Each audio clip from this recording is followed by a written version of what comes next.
1, 2, 3. Good morning, ladies and gentlemen, down here from the Flying Can Ranch by Cedar Creek Lake, Texas. And I'm in a video about something yesterday, and a good friend of mine got a hold of me, and kind of felt like the video was a little dark. Kind of, I mean, not like as in gothic. Yeah, I was just trying to show how I'm feeling about what's going on in the world today. No, no, seriously. And I looked it over, and it really did come out kind of big. So I'm going to redo it. So yesterday, I was talking about this particular gun as part of the trade-off on a Humeric Synergies. And while I've got this up here, I noticed the other day that this is, you know, when you're cocking and doing it, it's a little, it kind of wants to come loose. I might just glue that in place and be done with it. So we did the video on this one here. And by the way, Benjamin, if you don't know, this is actually owned by Crosman now. It was like Benjamin, and then it was Sheraton, then it was Benjamin Sheraton. Well, now it's Crosman owns Benjamin. So if you didn't know it, you know it now. Moving right along. Excuse me. The reason I decided to redo this, one, it was dark. Number two, I've got new information. So we're going to talk about ink right here. This is the Crosman Shockwave. And this does have sights on it. Yes, I did put my earmark white out on the end there. So let's go over a few things very quickly on this. It's a 22 caliber rifle, break barrel. And I found on the new site that they claim it runs at about 800 feet per second. I'm not sure if that's alloy or lead pellets, but we'll get into this later. I might have to run back and grab something real quick. Like I said, it has a rifle barrel. It runs off a gas piston type deal instead of a spring.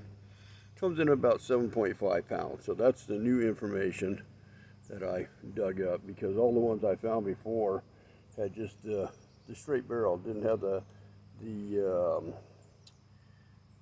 quiet fire is what they call it. So the whole gun is called a Crosman Shockwave NP wide fire. So moving right on the gun, we got a kind of a hard butt plate right here. The stock is pretty solid, you know, synthetic stock. You do have the little lever type safety. Sounds pretty positive. Clicks right in, clicks right out. Does come with this nice little 4x32 scope. I had to do a lot of adjustments to make that hit. You do have adjustable sights on it, but there's no fiber optic to it. And when I first shot this gun, I did it with just the sights before I had the scope to it. I still got some dialing in to do. And then, you know, here we go, front sight, and kind of the business end of it all. Barrel looks like it's kind of fluted. It's not too bad of a gun. I was, you bear with me here. I don't know where I put them at. I imagine they're still sitting here somewhere. I had some cans I showed on the other video that I took apart with this thing. And I'm trying to remember, hold on here, where I might have, oh, I think I left them in the house, to be honest with you. I did. It really opened up a can from my regular shooter. About 65 feet is where I shoot from, and I was doing it from a seated position. Mosquitoes out here this time of year. And you know, yesterday when I did this video, it was popping up about 105 degrees over here, so I want to get out first thing in the morning. So another thing I want to share with you is, oh yeah, check this out. Look at this bad do-rag. That's American hats right there. It comes in a nice little sweatband, American-made product, so something you might be interested in. I think I mentioned on the other video, it's dark. Said you can find these on eBay, and it is a very nice, cheap gun cleaning kit. You know, brass rod type, brass brushes. Has a little cleaning pads here, you know, some more right here. It's not a bad price. I bought 2 of them just in case. like I said, you can find these on eBay, good price on them. Another thing I forgot to mention on the other video, and I'm going to use the pistol in this case to get around with this. On these spring piston guns, there's a lot of vibration going on, so it's a really good thing on occasion to, like check your mount screws, make sure they're tight. The little screw over here, make sure it's tight. And these screws right here, make sure they're tight. Where your cocking mechanism is at. Check them. Make sure they stay tight, And because I've had stuff like this come loose. I had a Ruger. I'd like to throw the sight clean off from it, and I don't know how I found the screw for that one. Laying it right out there in the dirt. Another thing, excuse me, on your scopes. One thing I forgot to mention about this scope is on your ring right here, there's a little pin that sticks out the bottom of that ring. And that in turn goes into a little hole right here in the receiver and stops any kind of amount of scope creep.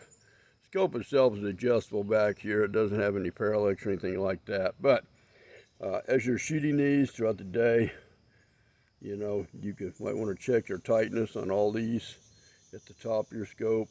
Check down here. I've had those vibrate loose and things like that. So, they're just things to look out for, keep track of. I have in the past put some like blue Loctite on there. You gotta be very, very careful with that so you don't, and just take them out one at a time. You just kind of paint it on there, but you got to put it in real nice and slow so you don't get the blue Loctite all over your gun. But it can be done, and I fear this video may not be completed. I've got this little friend right here. Where's he at? The little evil cat, the cat cat. He thinks he owns the house now.